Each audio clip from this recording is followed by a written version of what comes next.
Like a true influencer without pants.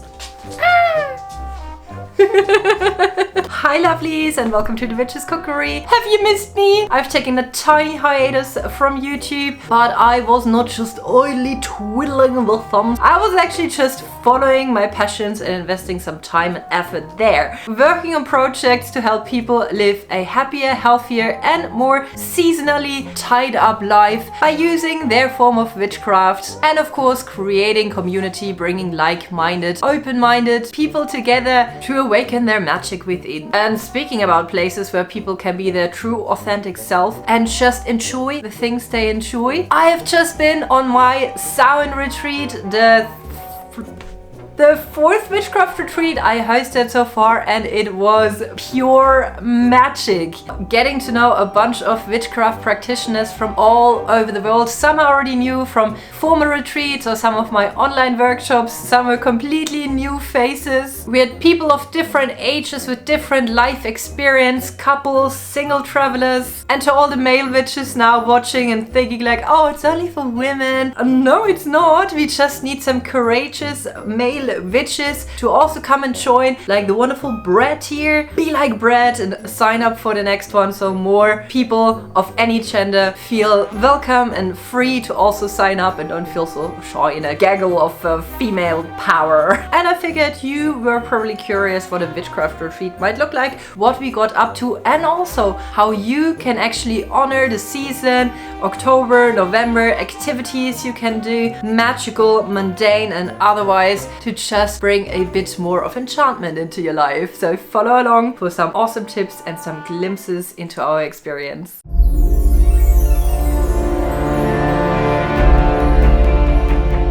To support one another, to share their battles and pull each other through the flames, and believing that they were so much more than told, than allowed. It is little wonder that the power of this union would appear like magic to the unknowing eye. But I think it was just women doing what we do every day.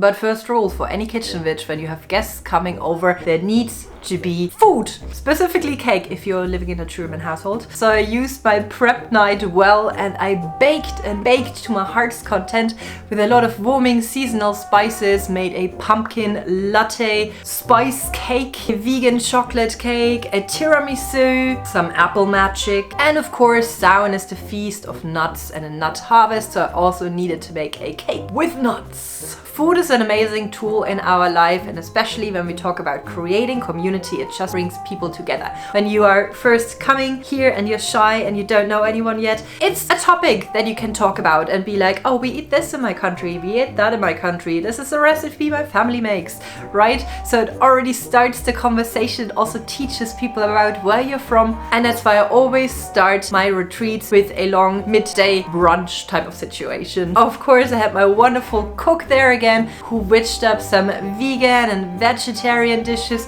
full of nutritious delight, made with organic and local ingredients, so we ate really well. And if you're diving into 5 hardcore days of spiritual exploration, I find it's also important to eat food that kind of matches that in a way that you don't feel like sluggish and tired after eating, but you actually get some energy in. More energy, more food. Yes, I have been procrastinating on TikTok again. Another little thing to make guests feel welcome is, of course, the goodie bag. You know me, I'm a DIYer. I like to put intention and care and just a little bit of love in everything I make. So, of course, it was filled with kitchen and cottage witch goodies that people could use in their spell work, in their cooking, in their home life when they came home, to bring a little bit of the magic from the retreat to there and just enjoy the memories of it all. You want to take a little peek what they got? Alright, let's look. An ancestor smoke blend of local resin, lavender and frankincense with Hecate's keys to unlock the gate between the worlds, honey from my bees to bring some summer joys into the dark half of the year, and that doesn't only go well in any health potion and sweetening charm, but it also tastes great in my favorite winter tea blend full of spices and citrus rind for friendship and warmth. And as we typically do a lot of journaling and reflecting during our time together, there was also a pen and workshop grimoire for note-taking, poem writing and everything else in the bags. And another goodie from my garden, mint-infused sugar for kitchen witchery. 2 beeswax spell candles representing the 2 halves of the year and a witchy theme pin.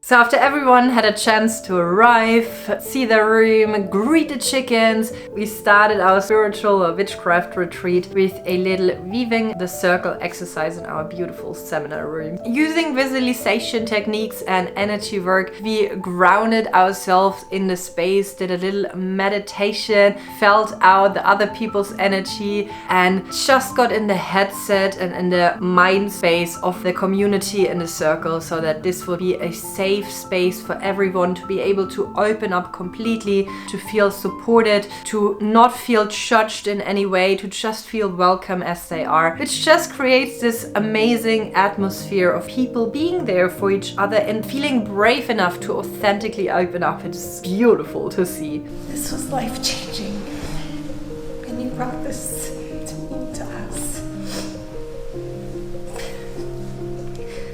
I didn't know what I was gonna get out of this, but I never expected this. My world has changed. My view of the world has changed to so much better, and you brought all of us together. The energy and words are hard. I have a hard time expressing to other people how they've touched me and how they made an effect and imprint on my life. And thank you to every single person here, because you've made me feel so welcome and loved and accepted. You are the first person in this room on day 1 who just opened yourself up and set the tone for how we were going to show up. And I am so grateful that you were number 1 in speaking, and that I had the pleasure of getting to know you. Allowed me to become open to things that I might not have otherwise. And for that freedom, I thank you. The freedom to say, well, it doesn't have to be just that way or just that way, but it can be how you feel in your spirit. As this was a Samhain retreat, I pulled out my Season of the Witch Samhain deck, put it in the middle, and then everyone picked a card from it that related to the reason or the energies, the hopes that they came with for this retreat, why they were here. Appointments that she's gone to, it's been a lot. And nobody was there to help her. I felt some resentment for me having to be the one to be there. And so this is to represent religious guilt and shame. Around Beltane was the year anniversary of my mom's passing, and it's been wonderful. My house is full of life and joy and chaos and children, but it's also been really, really hard. To stop being angry about time. And we really had a variety of reasons, from grieving the loss of a loved one to fertility issues and partnership, loss of direction and hope for a new start, or just general curiosity and a need for some relaxation and me time, away from the crotch goblins, the husbands and the stress of everyday life. After a warming dinner, I wanted to provide a exercise that I find fits very well with the season, because for me, October, November is always a time where I really crave tea. I'm usually not a big tea drinker, but then I just want to have the different flavors, and I want to have the warmth and also, of course, the healing components of the herbs to help battle any nasties, flus and such. So we did Teacup divination, and opposed to, for example, oracle card pulls or tarot tarot card pulls, which kind of give you a framework to work with. Like you draw a card and you kind of like have a booklet that tells you like, oh, this is what this card could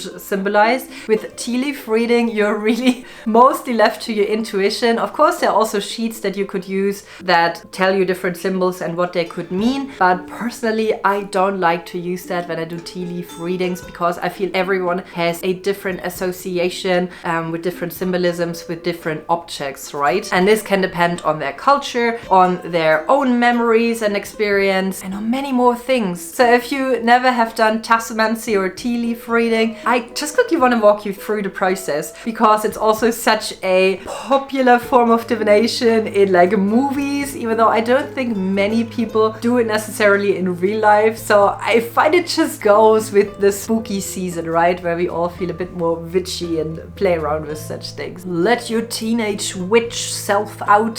All you need is a teacup or mug. You can place it on a saucer if you want to. This is not necessary by all means. Then you might want to phrase a question or a theme in your mind where you want more clarity upon, where you want to reflect upon. Since I'm a kitchen witch, I take an additional step. I don't just take any tea. I take a tea that kind of matches the theme, the intention, the question that I have in mind with its ingredients. If it's about love, I might put rose petals into my black tea. If it's about friendship and happiness, I put oranges in it. If it's about my spiritual life, I might make a mugwort blend. If it's more about life-work balance, I put 2 ingredients in that symbolize that, maybe some cinnamon, ground up cinnamon and some lavender. You get the gist. You put those loose leaves in your teacup, then you pour in the hot water, you let it steep. You can also stir it an amount of times that you find magical or that you relate to in any way, if you want to layer that on top. And then while you drink that freshly brewed tea, you think about the theme, the question, the topic that you had on your mind. You drink it down until you have like a very little bit of tea left in the cup, and you can swirl it around. Again, use a magical number, change directions, whatever tickles your fancy.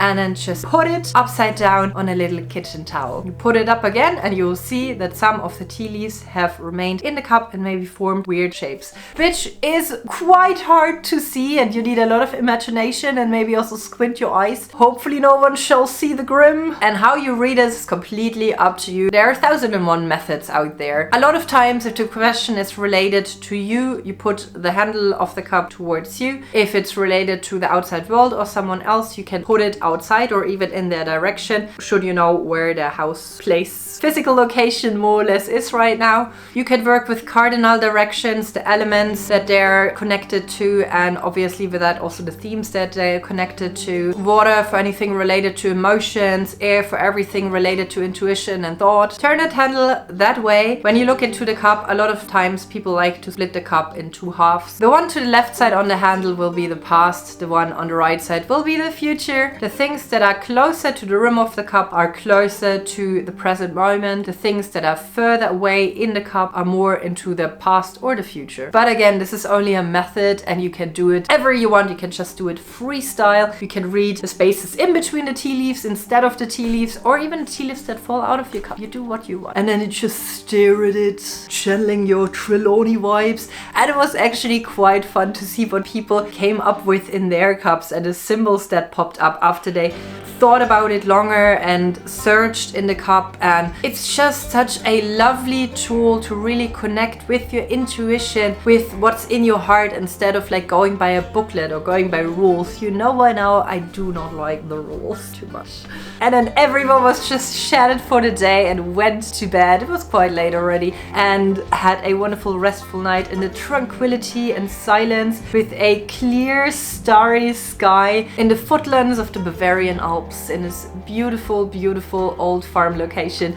And if you now find yourself thinking, oh, that actually sounds quite nice, I might also want to participate in that. Good news, you can. I have 3 more retreats coming up for next year. There will be one for Beltane, one for Midsummer, and one for Samhain. Check out the exact dates on the website. It's always for 5 days. You can come alone, you can bring your friends, family, partner, whatever you want. It's all linked down below for you. And if you have any more questions, please ask ahead. When you travel somewhere new, I always think it pays off to connect connect yourself to the spirit of the land. What do I mean by that? I just mean by soaking in everything that you can get from nature, from the environment, from a city that you might be in, the different scents, the different sounds. The light is usually completely different. Try the food, speak to locals, look at the local plant life that you have there. Listen to the folk stories and tradition of the place. It really makes you more understanding of where you are in that moment, and this is also what day 2 was supposed to be about. So we ventured out in the beautiful forest. I like to call it the crystal stream and the crystal forest, because they just have these like little crystal altars set up everywhere, and there's this like very tranquil, nice river flowing through. And with the beautiful coloring trees, everything was just perfectly fall-like. We started the day already with a morning sunrise meditation, looking towards the Alps and seeing the sun go through the mist over the trees and just warming our face. And this is a great way to start the day. You don't have to be in the countryside. You can absolutely do that just standing at an open window at your balcony, even at a bus stop if you want. Close your eyes for a moment, be with your own thoughts and feel the sun warming your face. Charge yourself up with that solar energy. You can put your body in a pose that's a bit more open, that opens up your chest so you can really feel it hit you. And then maybe use this moment to think of one thing that you're grateful for in this moment. And I can promise you, this little mindful exercise will make your day so much better. It makes your brain so much happier and more positive and optimistic, and it really gives you the boost of energy. So we ventured out and we collected a lot of different goodies that you can find in the woods. Always a great place to find free witchcraft tools. Bark. We found some tree mushrooms that you can use instead of charcoal to burn stuff if you're like a little pyromaniac and you just like to, you know, burn your herbs and cleanse your house and all of that. Flowers, herbs, colorful leaves, and then everyone took a moment for themselves to explore this piece of the forest for themselves in silence with their own thoughts, just walking around, doing a little forest bath where you aimlessly wander and you really just explore nature with all your senses. You touch the bark of trees, you pick up things that speak to you, you look up into the crown of the trees, you breathe really deeply and you immerse yourself in this entire experience. And oftentimes this can be a very powerful connecting feeling that you get from it. And with having the seasonal energies of autumn in mind, where the trees, nature sheds its dead weight, lets its leaves fall, we also thought during this time about a thing in our life that is no longer serving us, that is just dead and needs to be shed and needs to be left here in the forest to rot. So I drew a magic circle. Everyone then placed a leaf in it, speaking about the things that they were leaving back here and they would not look back on. Habits, people, emotions, fears, and so on. One symbol or item that is very much for me connected to this time of year are ships. Why ships?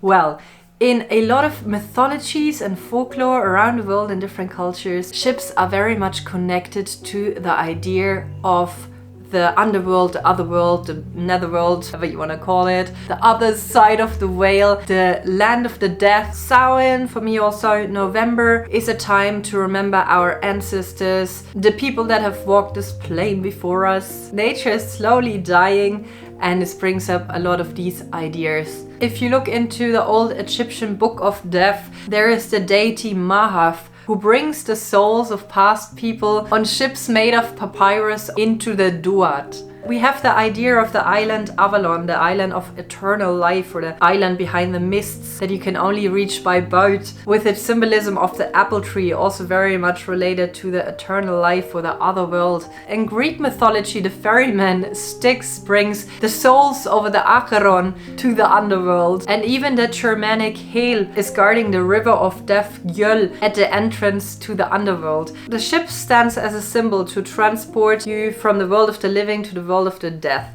So we also used that and we crafted these beautiful little ancestor ships, and then when night was falling and the moon was like so beautiful in the sky, we went down to the little lake and we placed those ships onto there and just sent a message to the other side of the veil, to either loved ones who have passed or also ancestors of land that have shaped our cultures that we are grateful for, or ancestors of spirit that we relate to through their beliefs or through their similarities in life that they might have had. Of course, you don't want to litter, so if you want to do that too, definitely take a little tangerine peel as a candle and fill it with oil, and it takes a little while to light, but it will work eventually, and then you can be sure to not leave anything in nature that doesn't belong there. And a lovely Kat had written a beautiful poem that she read to us, and we just stood there for a couple of minutes in silence and let our thoughts and messages float and stream out there. My voice that carries across the field and the lake. I made a boat for you to take. It is made with you in mind, because you were beautiful and kind. I miss you every day, but I know why you went away. You left me with wonderful memories, and now I hear your voice in the evening breeze. I love these gatherings because I always learn something new from someone. And in the evening we had a sharing circle for that purpose, so people that would want to share a bit more about their practice could do that. A few also brought presents for the group. I saw DIY spell candles, and someone actually hand-picked and charged selenite pieces for everyone. It was just a wonderful exchange between the participants about their craft, their beliefs, their way of life, their way of magic.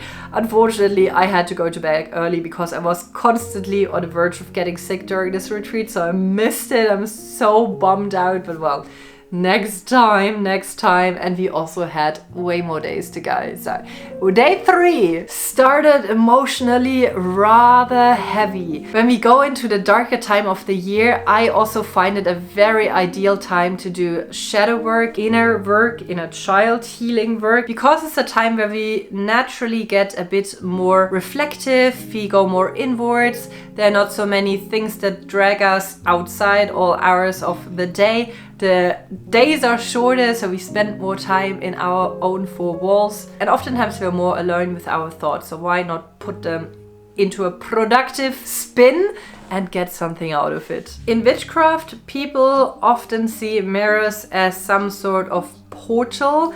Portal to what, you might ask? Well, that is completely up to your personal belief. And now I see witchcraft mainly as a spicy psychology, so for me, mirrors in witchcraft are a portal to what it reflects in past, present or future. A great tool for inner work and a portal to yourself through your own eyes. Standing in the watchtower, nothing startles me. I'm in control when I'm alone, with no one else to be. I do want to connect with you, but who is here to meet? I am a shadow in the shape of 1,000 people's needs. Always bright, but never blinding, not too hot to the touch. I try to be a candlelight, to never be too much. Sharing my experience as if it is not mine, I let myself express only one feeling at a time. The moments that I want to cry, I shed a single tear, just enough to show I care without letting you near. Reining in my energy when I have overshared, I try to keep it positive, but really I am scared. I act naive, stupid and young, so you don't get mad at me. My mother likes the sunshine, so that's who I came to be. Some people like people who talk, but others don't agree. I smile and laugh and speak a lot, is that what you like to see? Who would you all like me to be? I can be what you need. Just give me instructions and I'll craft another me. Sometimes I think it's time to show the person underneath, the woman I become when there is no one left to please. When I'm alone, I'm solid and I'm grounded like a tree. Standing in the watchtower, nothing startles me. Serious and focused, quite hard to impress. I'm critical and cynical, and I want to be the best. I like to face my fears, just to gloat at my progress. And when I don't get a leading role, I withdraw from the cast. I do not bend for anything, I set myself ablaze, but all that strength turns weak within the power of your gaze. I'm working to refuel my flames before our meeting ends, and when the fire burns out, I'll greet darkness like a friend.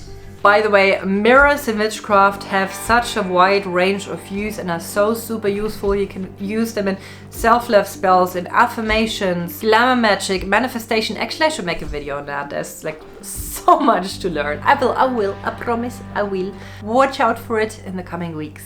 We started the exercise with a meditation where everyone was just staring at their own reflection in the mirror. And this can be quite uncomfortable if you're only used to looking in a mirror for, say checking your hair and your makeup and all of that, or quickly making sure that no weird crumbs are anywhere.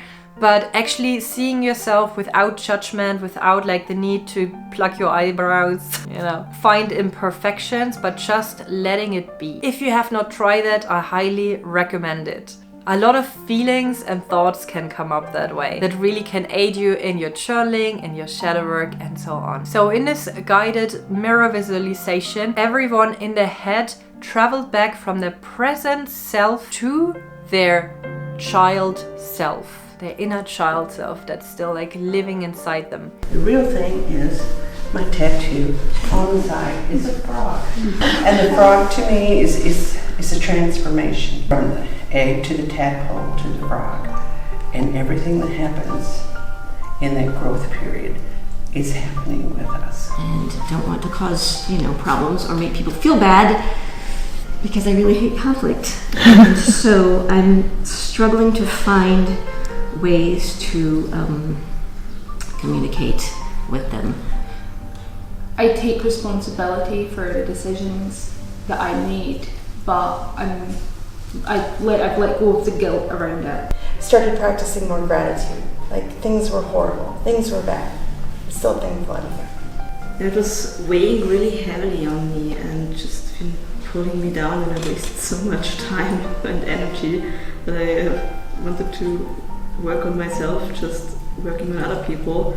A lot of memories came up, a lot of tears came up for many people in the room. This was also all supported by journaling questions at different points in the journey that really made you connect with your inner child. The beliefs, the baggage, the trauma you grew up with, the expectations that were placed on you as a child, the healing work that still needs to be done, and also questions regarding how your ancestors have influenced you in the way you are now, in the way you act, your habits, your beliefs about yourself and the world. I know it was quite eye-opening for many people, and because they brought up a lot of heavy emotions, we definitely needed to balance that out with a little bit of healing and support in the second half of the day. So we focused on energy healing. Now, I'm most definitely not versed in chakras and all of that, but I do like to dabble in different spiritual ideas and methods and kind of like see which approaches speak to me and what I can pick from there and apply to my own practice to make it my own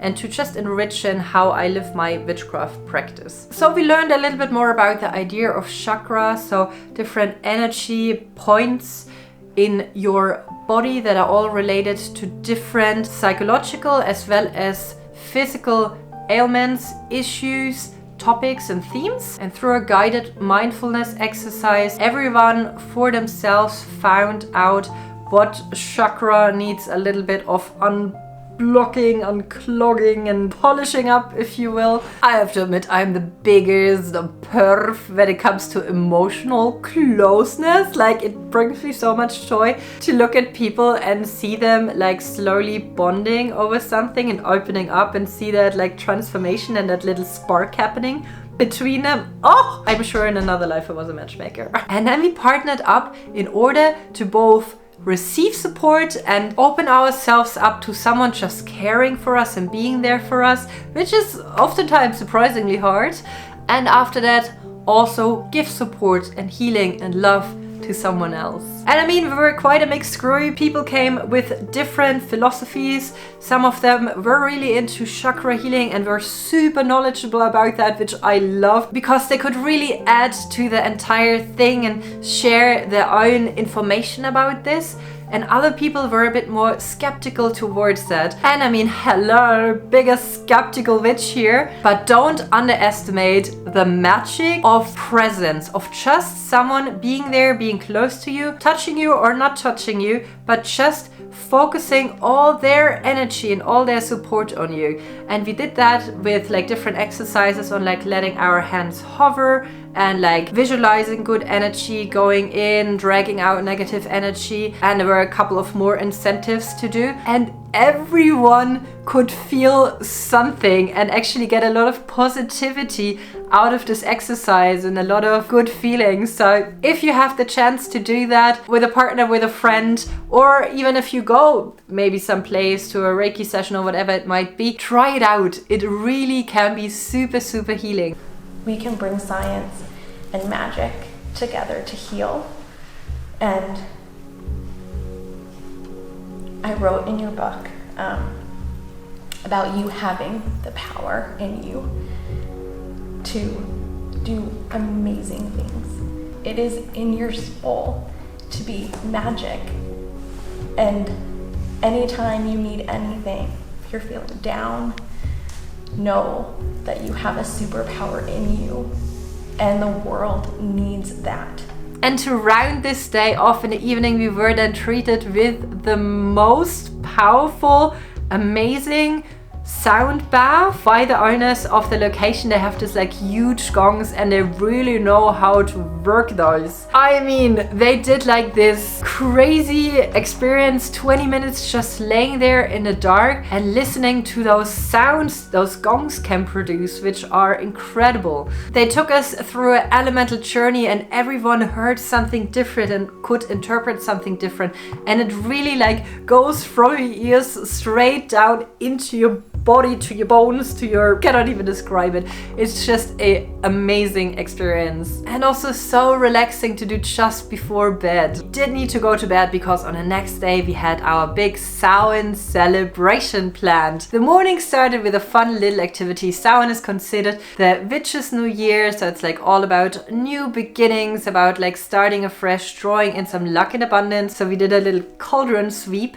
where we placed our names in my cauldron, and then we each drew a name and wrote an anonymous letter of good wishes to that person, and then we put them back in the cauldron. I drew out the names to read it aloud, and the last lucky person that was drawn actually received a little gift from me because I was giving away the Season of the Witch Samhain Oracle that I had double. And after a wonderful breakfast, we dove right into divination for the new year. I had set up a little altar with the stations on the wheel of the year for each holiday, and we first did a little retrospective on the 12 months that had passed. So where did we have really hard, where were things that were difficult to get through, events, emotions, things that happened to us where we either learned from or where we kind of like tripped over, where we didn't have a good time. Everyone collected a stone and placed it in that circle. So that is why my rock is for. Actually really want to smash the rock, but I know that. Last time I crashed, that I didn't want to be on this earth anymore, and it was right before the Beltane retreat, and now we're there. This was the time these three different death and sickness. And then afterwards, because we always want to balance it out with also the gratitude and the positivity, we thought about the positive things that were happening last year and that we're really happy for, and placed something from nature symbolizing that in there after everyone took a little stroll out in the gardens and over the fields just close to the house. The peace and serenity that I got when I took that room back. First is this retreat. Like, I've been looking so forward to this. But alongside that, at the same time at home, I actually found a sisterhood of women like this that I get to practice with every Our little 2 acres. And, you know, when I looked at the year, I realized it's everything that's there that we want. I know, like my relationship, which went through a lot this year. Boterbloem in Dutch. And I represented my partner because he was there for me when I had a really hard time last year. And then we used the different oracle decks that I had assigned to the different station of the year to each draw a card for all the 8 holidays and to see, hey, what is the new year bringing here? And I loved the readings that came out of that. They were so fitting to the topics that people were coming with, and I especially remember one from 2 wonderful participants in their group that were thinking about their family planning, and everything just matched. Like both their readings matched completely, and I'm already excited to hear the news next year, so yay! And on the matter of divination, like you can see divination either as like a prediction of the future, or you can also see it more as a reflection tool. So you can actually draw the cards for each of the stations of the year if you want to do that now this month and see, hey, maybe around Lunasa I should like revisit that topic in my life and reflect a little bit about it and just see what I can do with it. Put it in your calendar, that way you really live a mindful life and don't forget about the shadows in your life, the things that don't necessarily are on the forefront in your brain when you're not actively thinking about them. And you cannot go into a new year without cleansing all the shit from last year off. So the afternoon was dedicated to a sauna ritual in little groups. We made use of that beautiful barrel sauna that we had there, and I designed a specific ritual for each group individually, where people would make a sigil of protection, kind of like a coding for them to make them stronger, what they've learned to help them go through the next year, or smoke cleansing them with cinnamon, very much related to drawing in good luck, good fortune, success,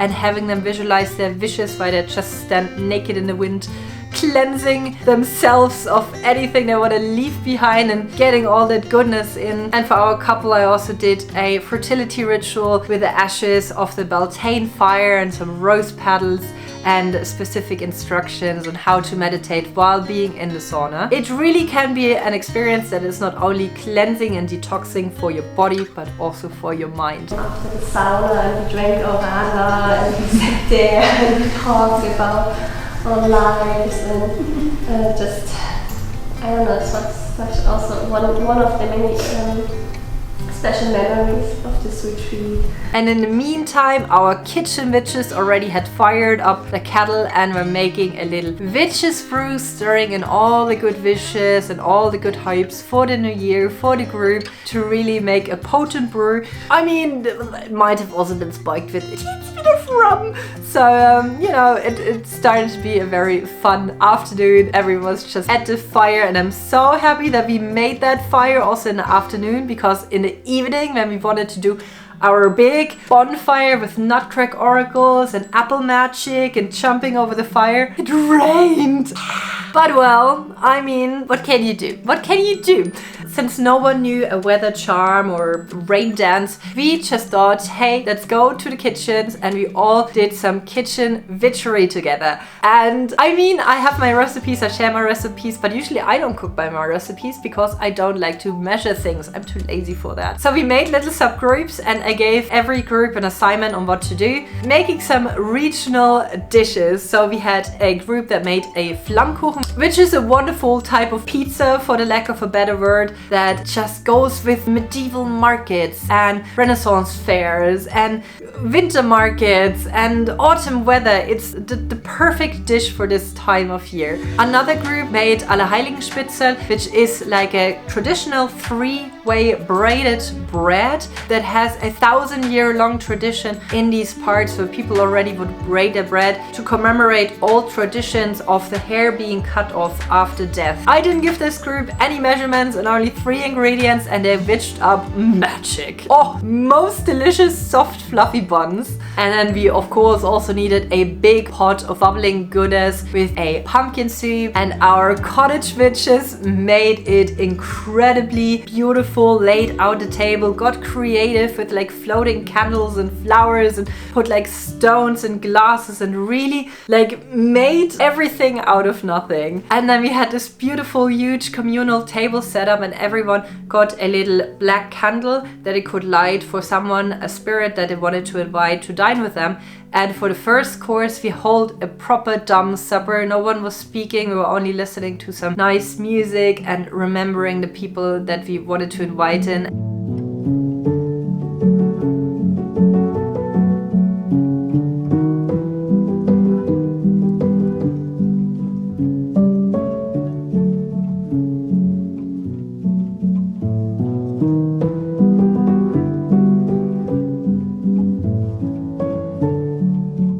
People then afterwards shared who came to them and who was there and who they remembered, and it was really, really beautiful. And after we just chatted, had some wine and had a good time celebrating Samhain. And even though we couldn't do our bonfire, we still burned our wishes for the new year on leaves, let them carry into the universe to become a reality in the next year. And then the last day was one of lots of loves and warm goodbyes and many hugs and some tears. I always like to do the last day to be very centering, balancing, grounding, because I know that people have to step out of this cozy, comfortable, amazing bubble into the real world again. A lot of them have to travel really far for multiple days. So we started with a balanced meditation in the morning. It was a quarter moon. So for me, these are always a balanced day where we can look at the darkness and the brightness in our lives, where we can just see what needs balancing out, where we can also see how can we balance our own energies and stay in equilibrium. Is that how you say it? No idea.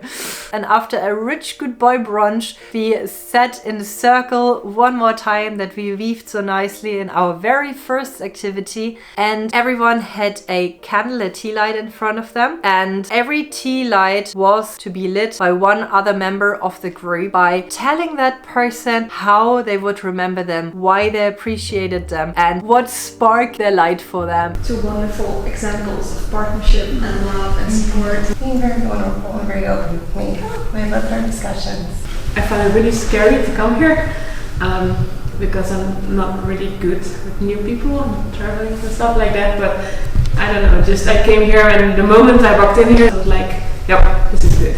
Bex, they say that you should meet your heroes, but this is bullshit. Because you're just amazing. I hope the people in your life understand how lucky they are to have you in them. Thank you.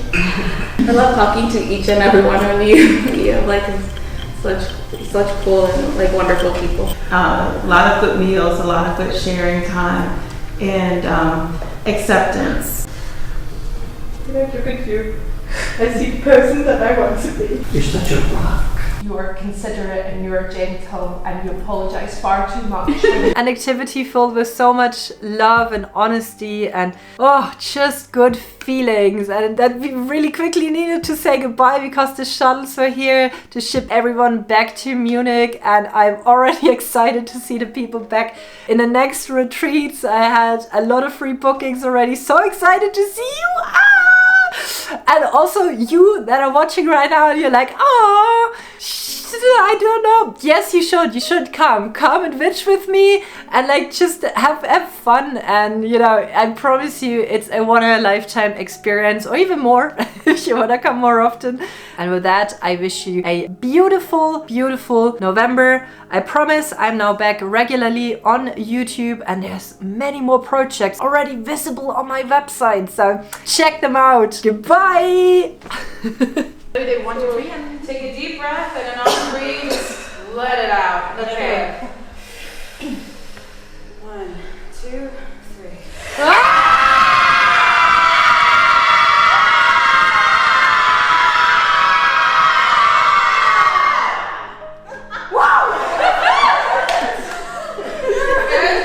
You're all feeling better, yeah?